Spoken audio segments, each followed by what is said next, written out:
샹들리에 불빛이 크리스털 잔을 스치며 반짝였다. 결혼기념일 케이크에 꽂힌 숫자 35가 천천히 흔들렸다. 나는 흰 장갑을 낀 직원에게 촛불을 먼저 꺼달라 했다. 불을 끄는 순간마다 사람의 삶이 한 겹씩 벗겨진다는 말을 들은 적이 있었다. 그래서 오늘만큼은 내가 먼저 내 손으로 불을 끄고 싶었다. 남편 하도연은 무대 뒤에서 누군가와 통화 중이었다. 얼굴에 미세한 미소, 고개를 숙였다 들었다 하는 습관, 그 모든 것이 낯익고도 낯설었다. 하객들은 명예로운 부부에게 경의를 표한다며 샴페인을 들이켰다. 눈을 감았다 뜨면 과거가 현재로 흘러와 내가 처음 이 집안의 며느리로 들어오던 날의 문간이 떠올랐다. 나는 오늘도 단정한 미소를 준비해왔다.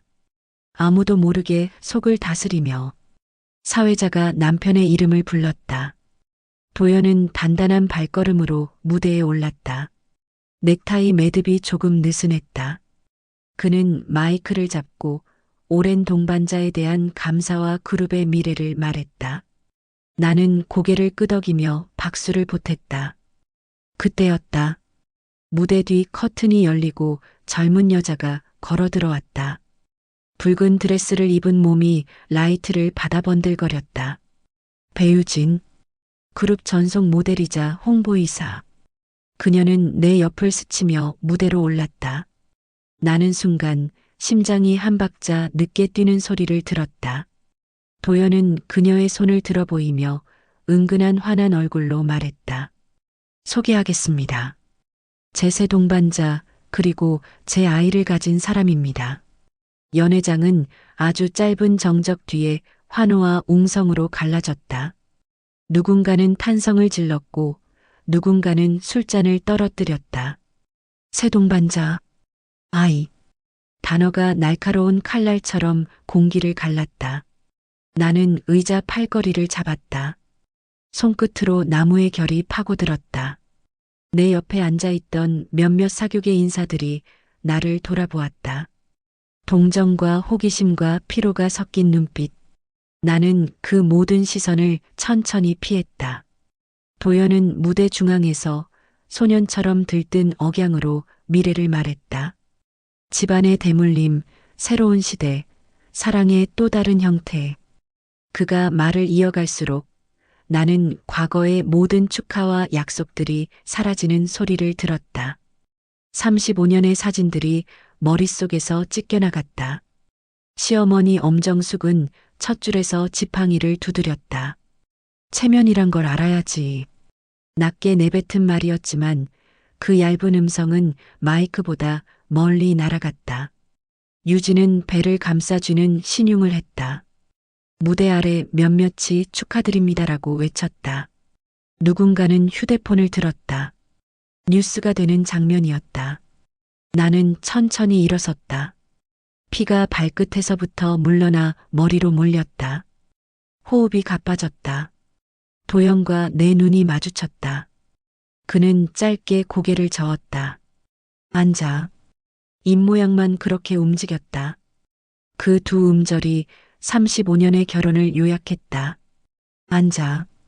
조용히. 참아. 나는 다시 앉지 않았다. 천천히 통로를 걸어 나왔다. 어깨에 스치는 시선들이 옷깃을 잡아당겼다. 현관에 닿기 전에 발이 휘청였다. 바닥에 대리석 문양이 물결쳤다. 누군가 달려와 내 팔을 받쳤다. 이사장님, 직원의 손이 따뜻했지만 온기가 오히려 어지러움을 키웠다. 나는 돌이켜 연회장을 한 번 더 보았다. 무대 위 두 사람, 환하게 웃는 얼굴, 번쩍이는 조명, 터지는 플래시.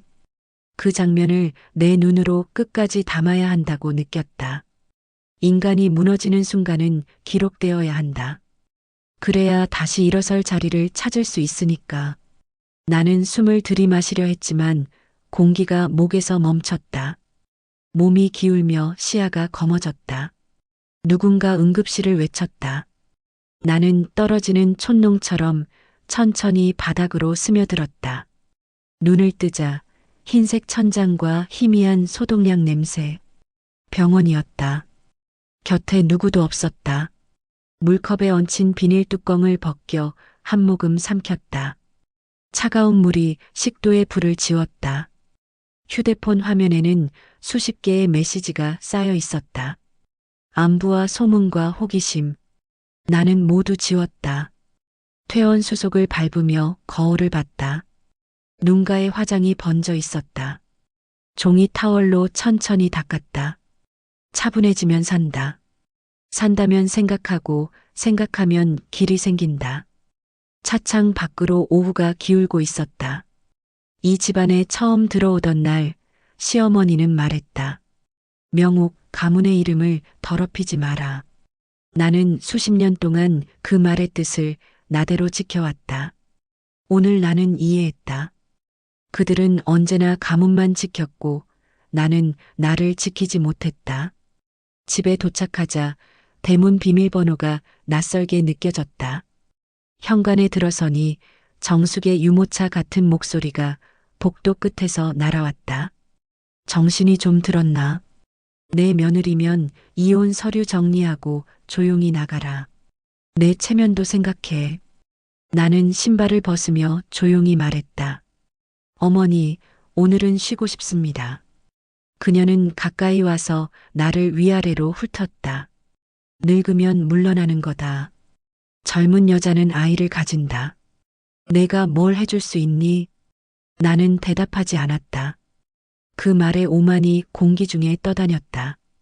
오래된 액자들이 걸린 복도를 지나 침실로 들어갔다. 문이 닫히자 무릎이 꺾였다. 소리 없이 울었다.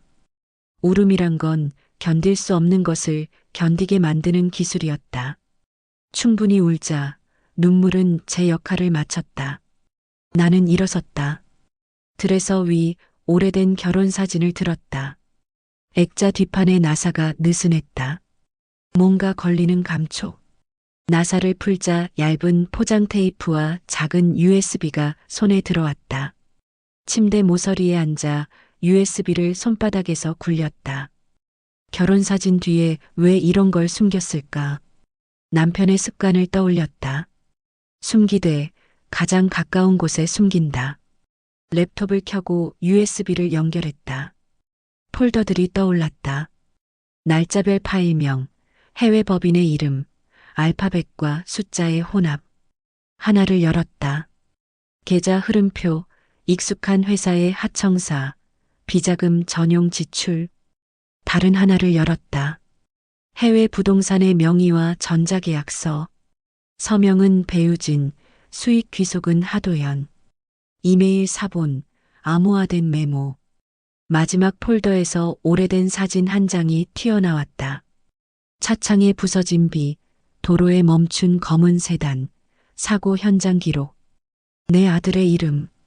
파일 제목에 박힌 두 단어, 리허설. 심장이 말을 잃었다. 크래시 리포트와 보험사 통신 내역, 통화 기록 정리표, 시간대 옆에 익숙한 이니셜. H, D. 화면이 흔들렸다. 나는 깊게 숨을 쉬었다. 천천히 끝까지. 눈물을 닦고 다시 읽었다. 사실은 문장으로 되어 있었다.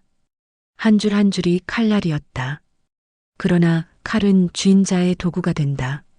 그때 비로소 내 안의 불이 방향을 가졌다. 나는 USB를 다시 포장해 편지지 사이에 감쌌다.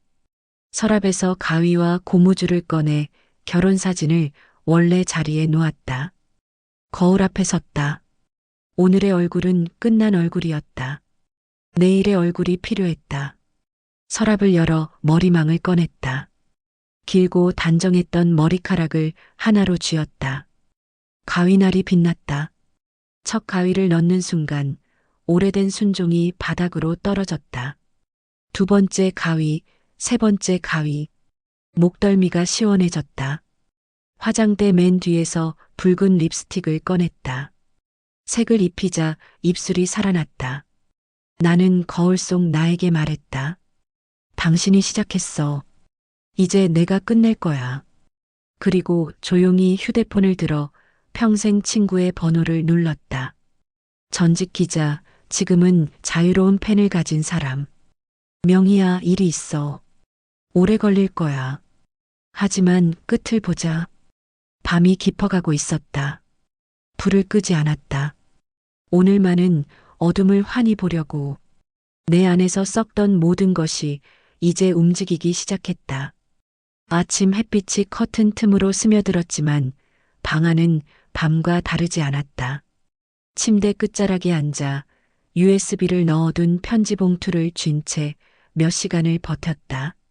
시어머니 엄정숙의 발걸음 소리가 복도에서 가까워졌다. 노인의 발걸음은 느리지만 그 속도 안에 권위가 묻어 있었다. 문이 열리자 그녀의 눈빛은 이미 결론을 내린 듯했다. 명옥, 내 물건은 언제 정리하니?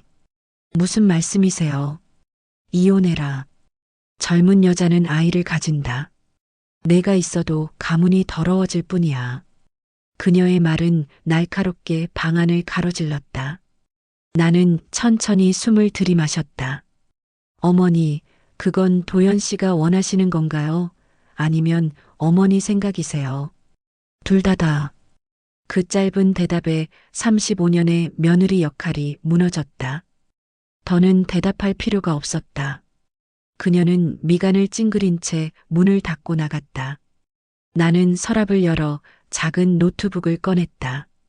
USB를 꽂고 다시 폴더를 열었다.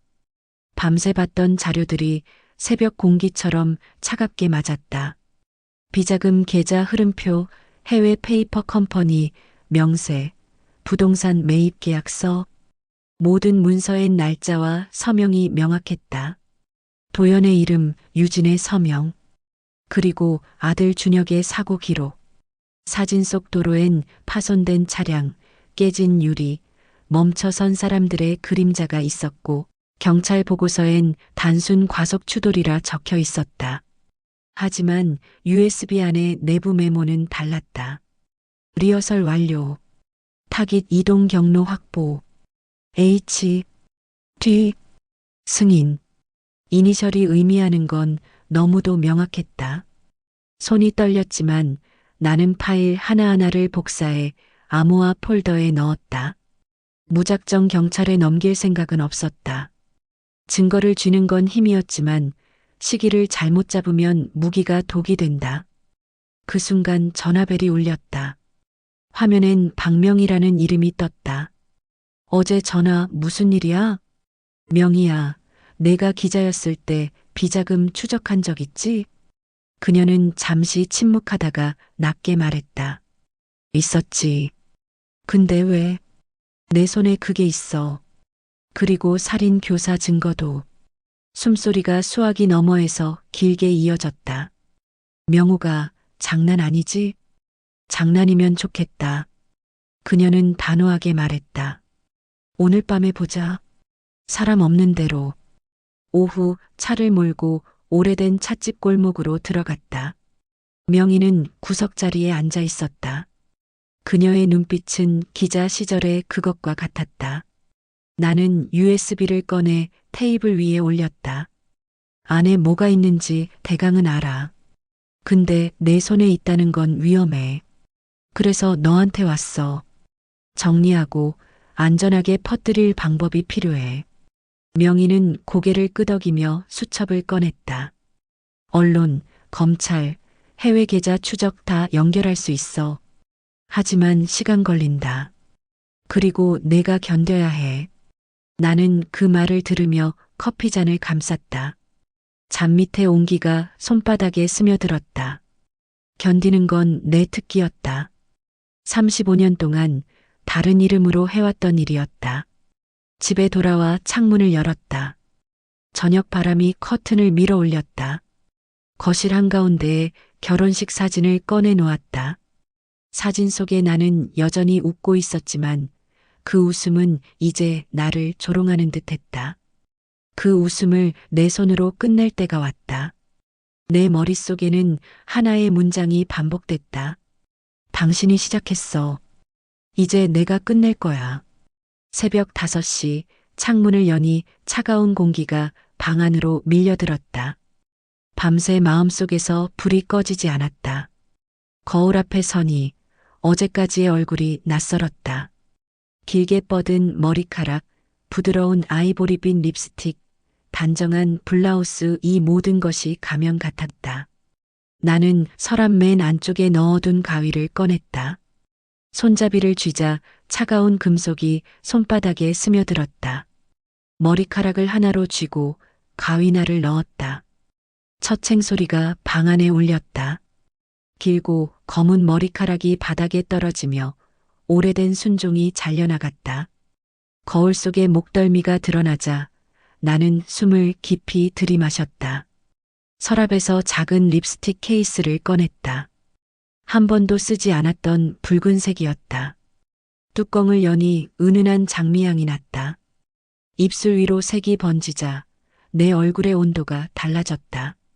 눈가의 주름은 여전했지만 그 속에 흐르는 표정은 더 이상 피해자가 아니었다. 옷장 속에서 오래 입지 않았던 검은 재킷을 꺼냈다. 매무새를 다듬고 USB를 손가방 속에 넣었다. 오늘은 움직이는 날이었다. 오전 9시 명희와 약속한 카페에 도착했다. 그녀는 이미 노트북을 켜고 있었다.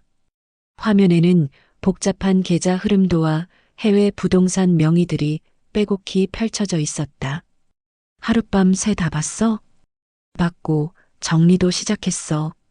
내 남편 생각보다 더 깊이 썩었더라. 나는 고개를 끄덕이며 의자를 당겼다.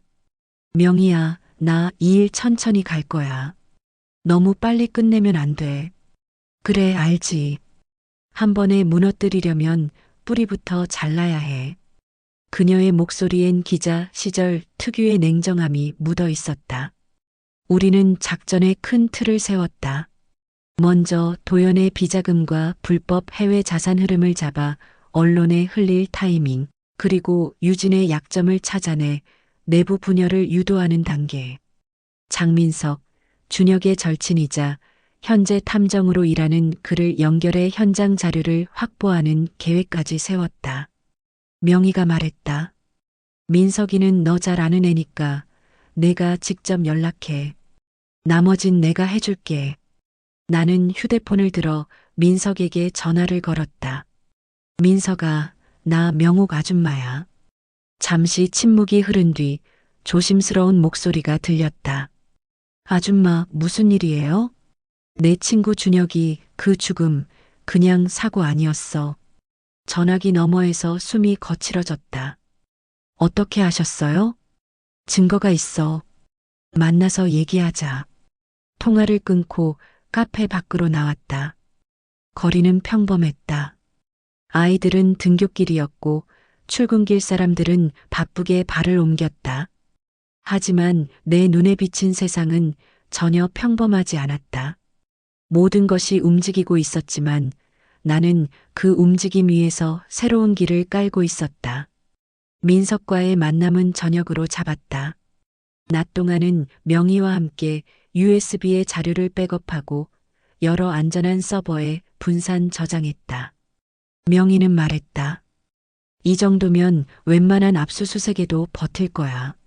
나는 미소를 지었다. 이제 첫 술을 둘 차례네.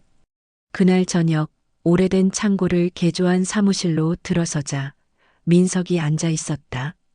그는 예전보다 훨씬 날카로운 인상이었지만 눈빛은 여전히 준혁 곁에 있던 그 소년 같았다.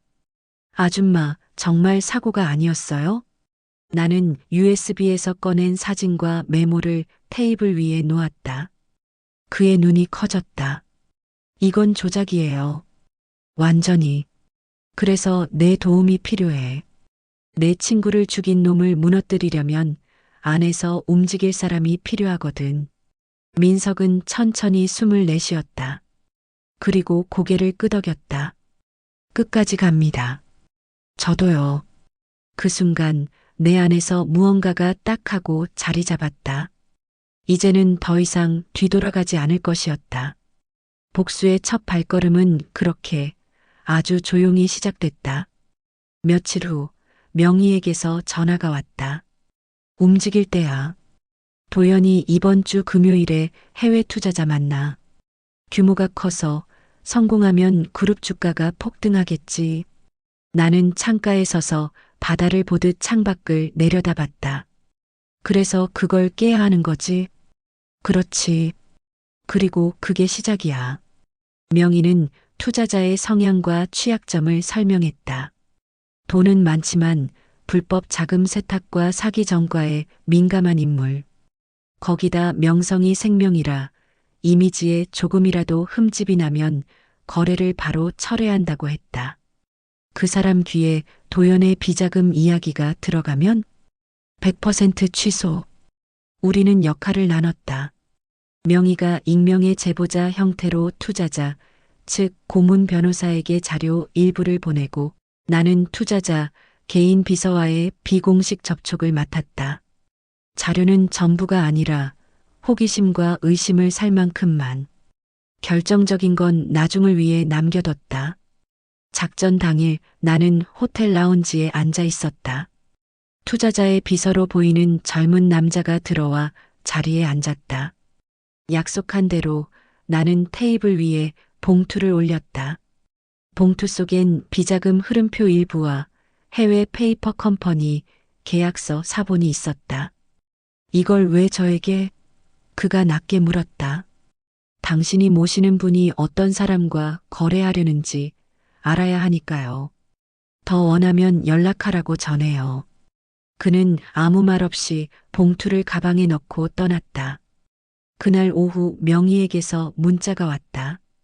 낚였어. 투자자, 변호사랑 긴급회의에 들어갔다. 이틀 후 도연은 귀국하지 않았다. 대신 그룹 이사회 소집 소식이 뉴스에 떴다. 해외 투자 협상 결렬, 그룹 주가 급락. 뉴스 속 도연의 얼굴은 굳어 있었고 기자들의 질문을 무시한 채 차에 올라탔다. 그날 저녁 그는 집으로 찾아왔다. 문이 열리자마자 날카로운 목소리가 쏟아졌다. 내가 했지? 나는 차분하게 그를 바라봤다. 무슨 말인지 모르겠네. 투자자한테 내 자료가 흘러갔어. 나 말고 누가 그런 걸 갖고 있겠어? 나는 입꼬리를 살짝 올렸다. 그래도 증거는 없잖아. 그리고 난 아직 시작도 안 했어. 그의 눈에 순간 당황이 스쳤다. 명옥, 너 지금 뭘 하려는 건지 모르겠지만 후회하게 될 거야. 그가 돌아서 문을 닫는 소리가 집안에 울렸다. 나는 그 소리를 들으며 커피잔을 들어 올렸다. 뜨거운 커피가 목을 타고 내려갔다. 후회는 그 사람 차지였다. 밤이 깊자 명희에게서 메시지가 왔다. 첫수 성공. 이젠 내부를 흔들 차례야. 나는 답을 보냈다. 알아. 다음은 유진이야. 내 마음속 바둑판 위에서 다음 수를 놓을 시간이 다가오고 있었다. 그리고 이번 수는 상대가 서로를 물어뜯게 만드는 수였다. 도연의 해외 투자 계약이 깨진 지 일주일도 안 돼 유진이 먼저 움직였다. 명희로부터 연락이 왔다. 오늘 오후 유진이 비밀리에 너 만나고 싶다더라. 자기가 직접 전해왔어. 나는 고개를 끄덕였다. 예견된 수순이었다. 도연 같은 남자는 위기에 처하면 가장 먼저 곁사람을 의심하고 버릴 준비를 한다. 약속 장소는 한적한 프라이빗 라운지였다. 유진은 붉은 코트를 입고 나타났다. 화장은 완벽했지만 표정은 미세하게 흔들리고 있었다. 이렇게 따로 보는 거 위험한 거 아시죠? 나는 차분히 물었다. 위험한 건 당신이죠. 도연 씨가 지금 어떤 생각하는지 알아요? 그녀의 눈동자가 빠르게 흔들렸다. 혹시 나를 의심하나요? 의심 정도가 아니에요. 이미 대책을 세우고 있더군요. 나는 가방에서 얇은 봉투를 꺼내 테이블 위에 놓았다. 봉투 속에는 비자금 일부 내역과 해외 부동산 매입 계약서 사본이 들어 있었다. 유진은 봉투를 열어 서류를 훑었다. 손끝이 미세하게 떨렸다. 이걸 나한테 왜 주시죠? 이걸로 그 사람을 압박하세요. 당신도 살고 내 목도 되찾고 서로 윈윈이죠. 나는 목소리를 낮췄다. 하지만 조심해요. 이건 당신한테도 불씨가 될 수 있으니까. 그녀는 잠시 침묵하다가 봉투를 가방에 넣었다. 좋아요. 하지만 난 이용당하는 건 싫어요. 나는 부드럽게 웃었다. 이건 거래예요. 서로 필요한 걸 얻는. 그날 밤 명희와 민석이 내 작업실에 모였다. 이제부터가 진짜 시작입니다. 민석이 노트북 화면을 돌렸다. 거기엔 유진과 도연의 통화 녹음 파일이 있었다. 유진 이걸로 나를 버릴 생각 마. 도연 그 자료 어디서 난 거야? 목소리 속엔 불신과 긴장이 가득했다. 민석이 설명했다. 유진이 당신 준 서류를 들고 도연 협박한 순간부터 전화를 감시했어요.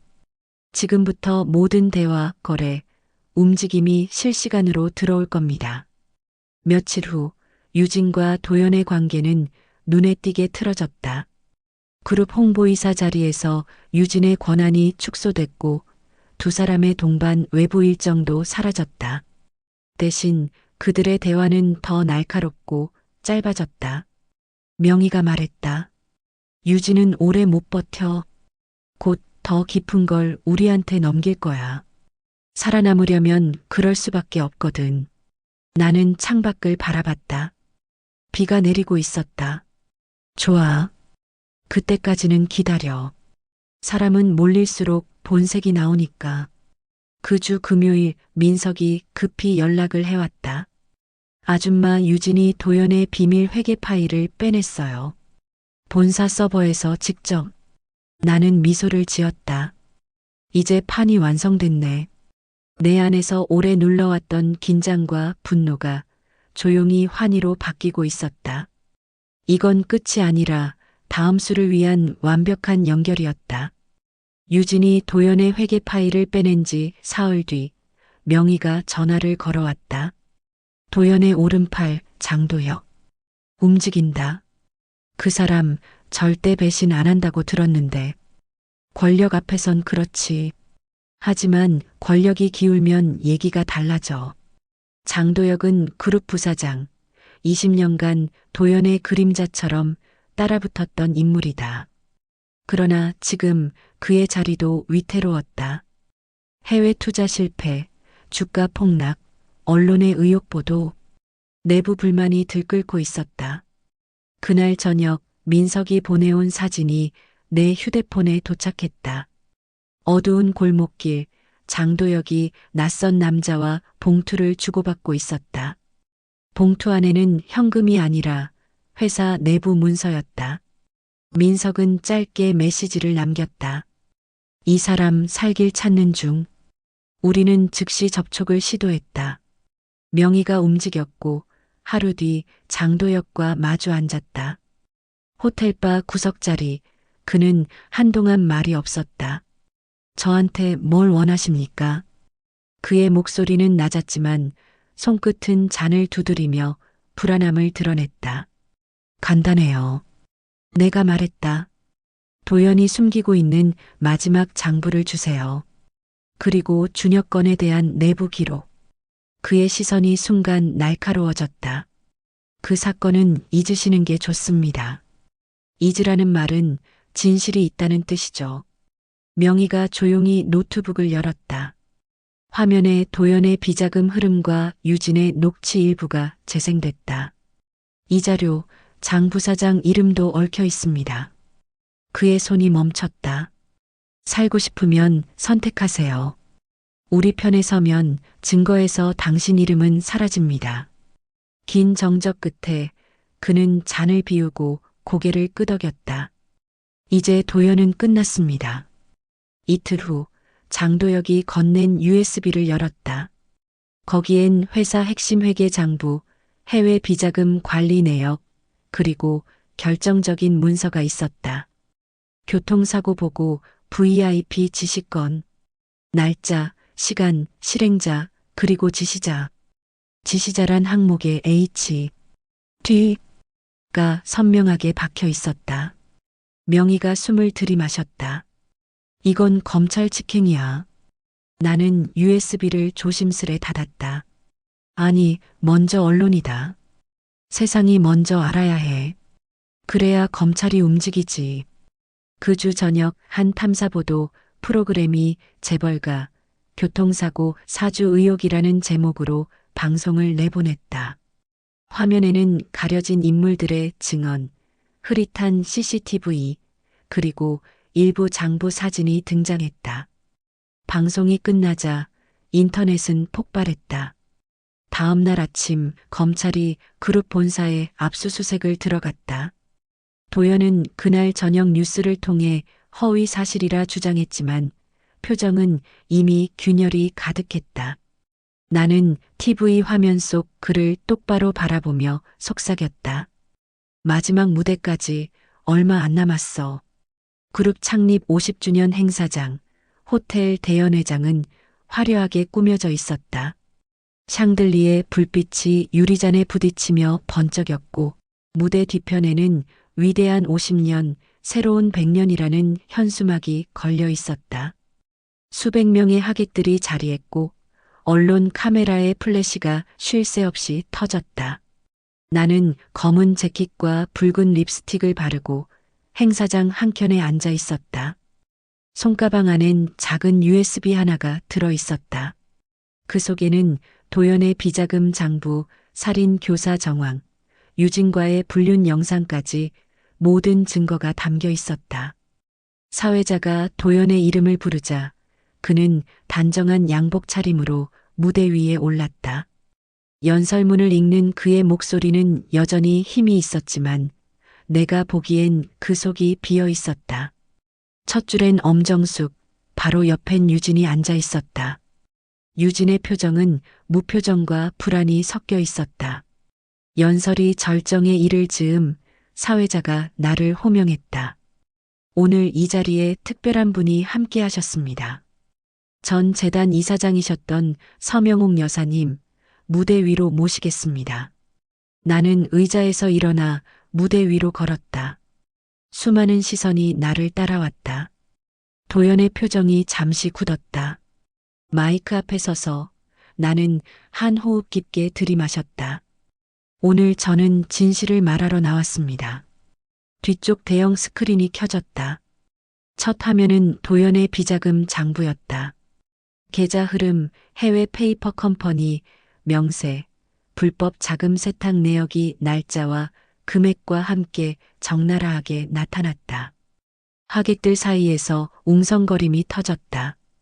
다음 영상은 유진과 도연의 은밀한 대화가 담긴 녹취였다.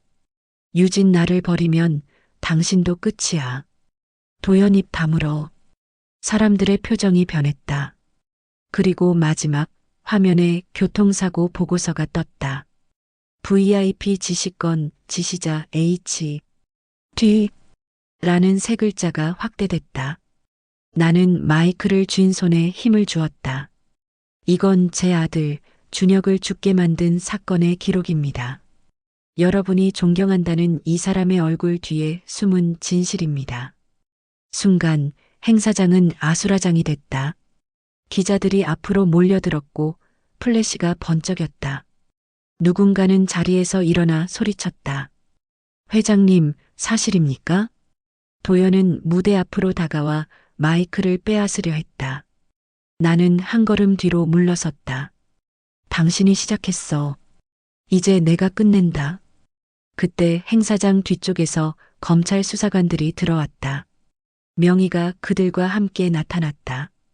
도연과 유진은 현장에서 체포됐다. 유진은 얼굴을 가리며 비명을 질렀고 도연은 이를 악물고 나를 노려봤다. 엄정숙은 자리에서 일어나려다 그대로 쓰러졌다. 하객들 사이에서 구급차라는 외침이 들렸다. 나는 무대 한가운데 서서 번쩍이는 카메라 플래시를 정면으로 바라봤다. 사람들의 소음이 멀어지고 오직 심장의 고동만이 또렷하게 들렸다. 모든 것이 끝나고 있었다. 하지만 동시에 나의 새로운 인생이 시작되고 있었다. 도연과 유진이 창립 50주년 행사장에서 수갑을 찬 채 끌려간 지 꼭 1년. 그해 재벌그룹 하 회장은 언론 일면을 장식하며 권력형 범죄의 대표 사례가 됐다. 검찰 조사 결과 비자금 규모는 5천억 원 이상, 해외 페이퍼 컴퍼니 14개, 살인 교사 1건, 횡령 배임 사기 등 죄목이 줄줄이 붙었다. 법정에서 도연은 모두 모함이라 외쳤지만 증거와 증언, 녹취록과 장부 앞에서 더는 버티지 못했다. 최종 선고는 징역 35년.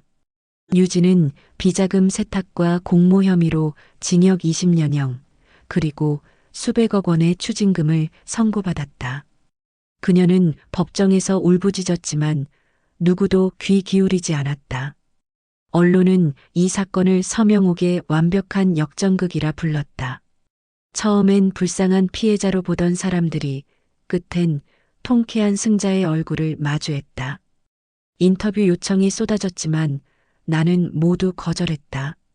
내 복수는 보여주기 위해 한 게 아니었으니까. 재판이 끝난 후 법원은 도연의 몰수 재산 절반을 나에게 반환했다. 그중 절반을 준혁재단 설립에 기부했다. 여성 인권 보호와 피해자 법률 지원을 위한 재단이었다. 개소식 날 기자들이 몰려들었지만 나는 짧게만 말했다. 저는 제 아들을 빼앗긴 날부터 언젠가 누군가의 것을 지켜주기로 결심했습니다. 그 약속을 이제 시작합니다. 남은 재산은 내가 고스란히 챙겼다. 수십억이 계좌에 남았고 그 돈으로 바닷가가 보이는 집을 샀다. 그 집의 서재에는 명의가 가져온 오래된 기자용 타자기, 민석이 준 탐정 배지가 나란히 놓였다. 우리는 여전히 자주 만났다. 도연이 교도소에서 첫 편지를 보냈다. 명옥, 너는 결국 날 무너뜨렸군. 하지만 사랑은 진심이었다. 나는 카페 창가에서 그 편지를 읽고 웃으며 반으로 찢었다. 조각들이 커피잔 옆에 떨어졌다. 사랑? 나는 중얼거렸다. 그건 너한테도 나한테도 없었던 거야. 며칠 뒤 도연이 있던 교도소에서 소식이 전해졌다. 그가 수감 중 폭행 사건에 휘말려 독방으로 옮겨졌다고 했다. 나는 그 소식을 들으며 커피를 마셨다. 씁쓸함 대신 묘한 단맛이 번졌다. 그룹 본사 건물은 법원 경매로 넘어갔다. 새 주인은 로비에 걸린 창업주와 도연의 초상화를 철거했고 대신 사회 환원을 기념하는 작품을 설치했다. 그날 나는 민석 명의와 함께 그 광경을 지켜봤다. 참 잘 어울린다. 민석이 웃었고 명의는 내 어깨를 툭 쳤다. 끝까지 가길 잘했어. 집으로 돌아오는 길 바닷가에 들렀다. 노을빛이 물결 위로 부서지고 있었다. 나는 모래 위에 신발을 벗고 파도 속으로 발을 담갔다. 바다는 시원했고 공기는 맑았다. 그 순간 나는 깨달았다. 이제 내 인생에는 더 이상 그들이 없다. 내 아들을 빼앗고 나를 짓밟았던 사람들은 사라졌다. 남은 건 자유와 선택뿐이었다. 나는 조용히 혼잣말했다. 이제부터는 내가 나를 위해 산다. 멀리서 갈매기가 울고 바람이 머리카락을 스쳤다. 복수의 끝에 남은 건 허무가 아니라 새로운 시작이었다. 그리고 그 시작은 철저히 나의 것이었다.